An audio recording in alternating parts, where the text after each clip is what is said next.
संशोधन कानून के खिलाफ चीनी मिल चौक से समस्तीपुर समरानीनगर तक प्रदर्शन से पूर्व सभा का आयोजन। वक्फ बिल कानून के खिलाफ समस्तीपुर चीनी मिल से समरानीनगर तक पहुंचे हजारों की संख्या में मुस्लिम संगठनों के साथ कई अन्य संगठनों ने जुलूस निकालकर विरोध किया। लोगों ने जिलाधिकारी को ज्ञापन दिया और सरकार को घेरने का काम किया है। मैथिली प्रसंग संवाददाता अर्नब आर्य की रिपोर्ट। सीए एनआरसी आंदोलन के नेता सह इंकलाबी नौजवान सभा के जिला अध्यक्ष आसिफ होदा का वक्फ संशोधन कानून के खिलाफ समरानीनगर पर प्रदर्शन के दौरान प्रेस इंटरव्यू में क्या कहा, सुनिए।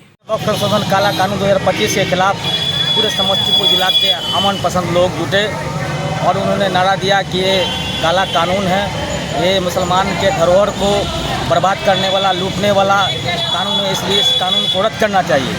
अभी लगातार देख रहे हैं कि पूरे देश के अंदर इस काले कानून के खिलाफ प्रोटेस्ट चल रहा है। उसी कड़ी में आज समस्तीपुर जिला में भी समस्तीपुर जिला के तमाम आवाम ने एकजुट होकर के एक सुर में कहा कि मोदी जी, जो पहले हमारा कानून था, जो एक्ट था, वक्फ बोर्ड था, उसको रहने दिया जाए।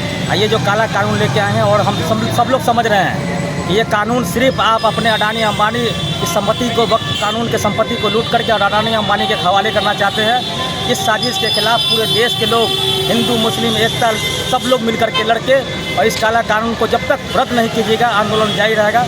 आसिफ होदा, जिला अध्यक्ष, समस्तीपुर।